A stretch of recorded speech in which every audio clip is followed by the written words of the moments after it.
عبداللہ بن حذافہ رضی اللہ تعالیٰ عنہ اپنی جماعت کے ساتھ کام کر رہے تھے روم میں. روم کا بادشاہ نصرانی، اس نے عبداللہ بن حذافہ رضی اللہ تعالیٰ عنہ کو نصرانیت کی دعوت دی کہ آپ نصرانی ہو جائیں تو میں اپنی آدھی بادشاہت آپ کو دے دیتا ہوں. سنو دھیان سے،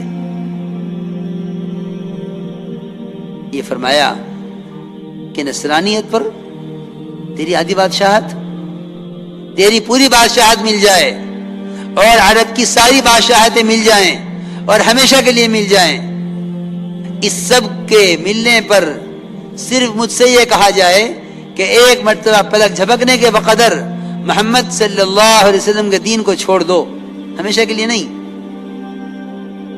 پلک جھپکنے کے بقدر اتنی دیر کے لیے چھوڑ دو اور یہ ساری بادشاہتیں تمہیں ملے گی ہمیشہ کے لیے. اتنی دیر کے لیے تو صرف محمد صلی اللہ علیہ وسلم کے دین کو چھوڑ دو. یہ فرمایا جواب میں کہ عرب کی ساری بادشاہتیں مل جائیں اور تیری پوری بادشاہت مل جائے، ہمیشہ کے لیے ملے، اور پلک جھپکنے کے بقدر محمد صلی اللہ علیہ وسلم کا دین چھوڑوں، یہ میں نہیں کر سکتا. میرے دوستو عزیزو، ہم نے تو سارے دین کو ضائع کیا ہے مصلحت کی بنیاد پر کہ مصلحت کی بنیاد پر. حضرت تھانوی رحمۃ اللہ علیہ فرماتے تھے کہ مصلحت کیا ہے؟ یہ مصلحت جو ہے نا، یہ اصل میں مصالحہ ہے، مصالحہ جس سے کھانا بنتا ہے.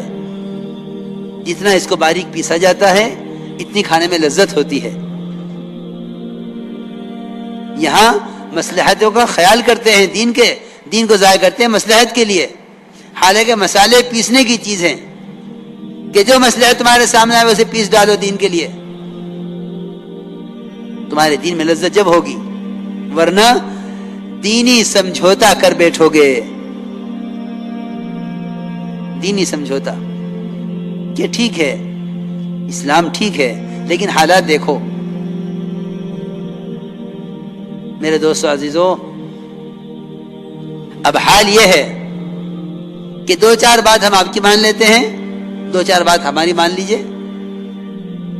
ہمارا مطالبہ اسلام کے فرائض کا ہے، آپ کا مطالبہ غیروں کے طریقوں کا ہے. دو چار بات آپ ہماری مان لیں، دو چار بات ہم آپ کی مان لیں، اس طرح مل جل کے زندگی گزار لیں.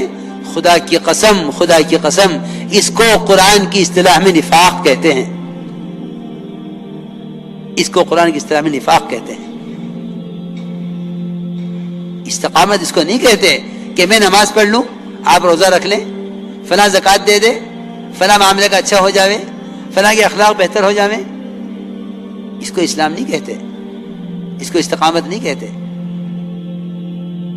ایک مسلمان اگر ساری دنیا اس کے ایک عمل کے مقابلے میں آ جاوے تو یہ اپنی جان گوا دینا اپنی سعادت سمجھے، لیکن دین پر آنچ نہ آنے دے، اس کو استقامت کہتے ہیں. ورنہ حالات کے مطابق چلنا، اس کو استقامت سمجھنا. استقامت پورے دین پر چلنے کو کہتے ہیں. کسی ایک عمل کو پکڑ کر بیٹھ جاتے ہیں، کہتے ہیں کہ ہمیں استقامت ہے. نہیں، یاد رکھنا میری بات، کسی ایک عمل کو پکڑ لینا، اتنی استقامت تو منافقین میں بھی تھی، اتنی استقامت ان میں بھی تھی.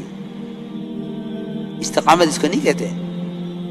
استقامت کہتے ہیں پورے دین پر چلنا حالات کے مقابلے میں.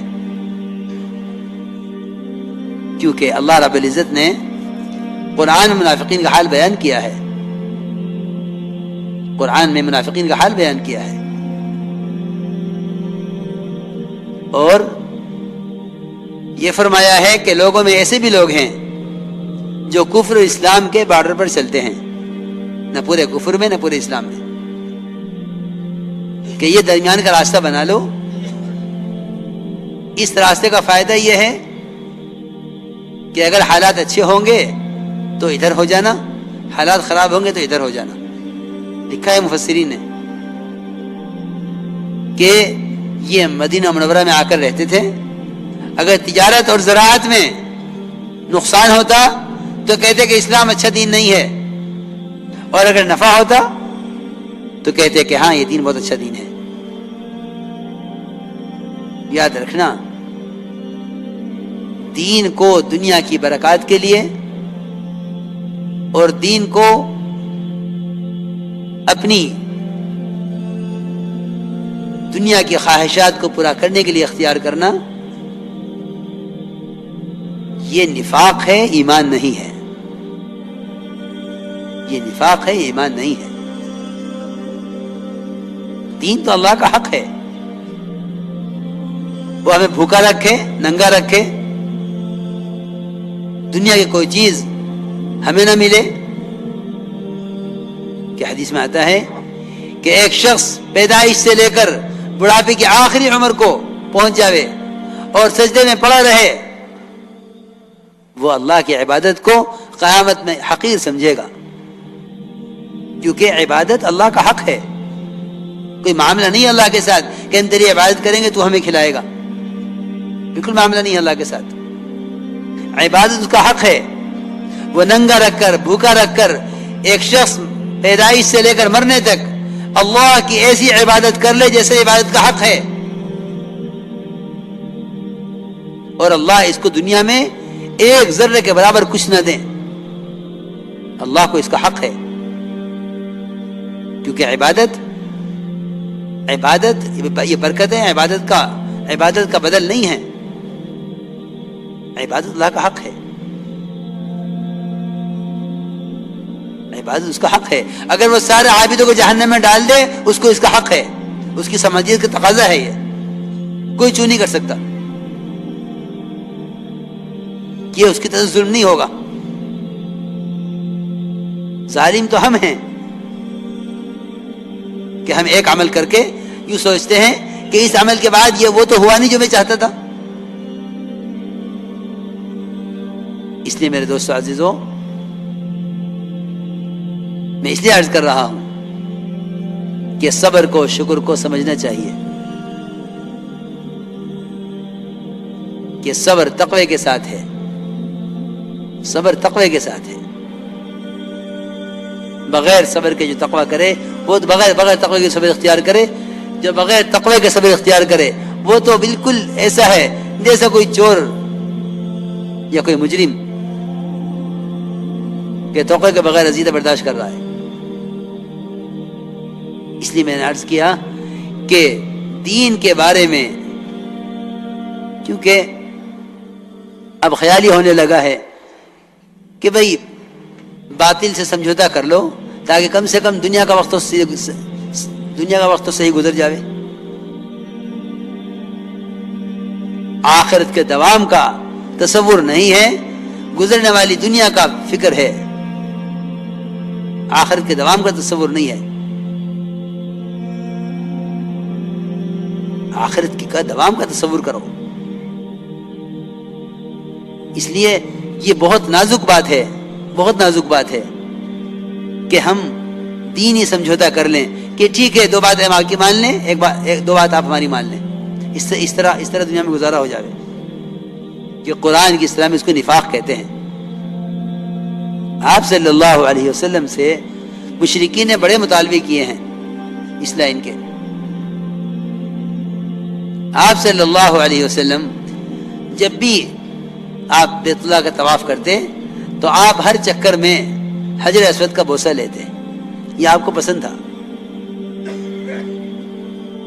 یہ آپ کو پسند تھا حجر اسود کا بوسہ لینا۔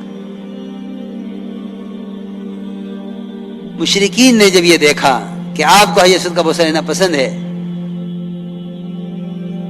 تو انہوں نے یہ کہا کہ اے محمد صلی اللہ علیہ وسلم، ہم آپ کو حجر اسود کا بوسہ نہیں لینے دیں گے جب تک آپ ہمارے بتوں کے سامنے جھکتے ہوئے نہیں جائیں گے۔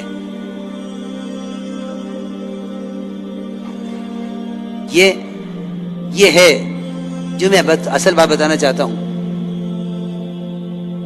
کہ مسلمان کی کسی ضرورت سے اور اس کی کسی چاہت سے فائدہ اٹھا کر اسے باطل کی طرف لانے پر مجبور کرنا آپ کے دل میں ہلکا سا خیال اس طرح آ کر گزر گیا کہ آپ نے اس خیال کو پکایا نہیں، صرف خیال آیا ہلکا سا کہ اگر جسمانی طور پر، صرف جسمانی طور پر، دل میں تو نعوذ باللہ اس کا تصور بھی نہیں ہے کہ ان کے بتوں کی طرف جھکا جاوے، ہلکا سا خیال آیا کہ اگر ان کے بتوں کی طرف ذرا سا اشارہ کر کے آگے بڑھ جاؤں اور حضرت کا بوسہ لے لوں تو اس میں کیا حرج ہے؟ مگر اللہ رب العزت ہر وقت دائیں پر نظر رکھتے ہیں کہ یہ کب کہاں کیا کر رہا ہے. اننی معکما اسمع و ارا، تم کیا کہہ رہے ہو میں بھی سن رہا ہوں، اور کیا کر رہے ہو وہ بھی دیکھ رہا ہوں.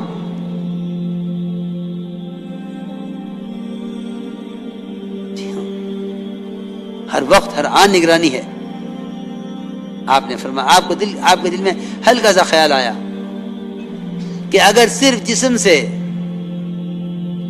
عقیدت سے نہیں، اندر کے ارادے سے نہیں، دل مطمئن ہے ایمان کے ساتھ، اگر صرف جسم ذرا سا جھک جائے ان کے سامنے، اس سے مجھے حجر اسود کا بوسہ لینے دیں، اس میں کیا حرج ہے؟ اتنا خیال آیا آپ کو اور فوراً آیت نازل ہوئی وَلَوْلَا أَن ثَبَّتْنَاكَ لَقَدْ كِدتَّ تَرْكَنُ إِلَيْهِمْ شَيْئًا قَلِيلًا إِذًا لَأَذَقْنَاكَ ضِعْفَ الْحَيَاةِ وَضِعْفَ الْمَمَاتِ ثُمَّ لَا تَجِدُ لَكَ عَلَيْنَا نَصِيرًا. کہ نبی جی اگر ہم آپ کو اس وقت ثابت قدم نہ رکھتے تو قریب تھا کہ آپ تھوڑے سے جھک جاتے ان کی بات کی طرف. اگر آپ ایسا کر لیتے تو ہم آپ کو دگنا عذاب دنیا میں دیتے، دگنا عذاب آخرت میں دیتے.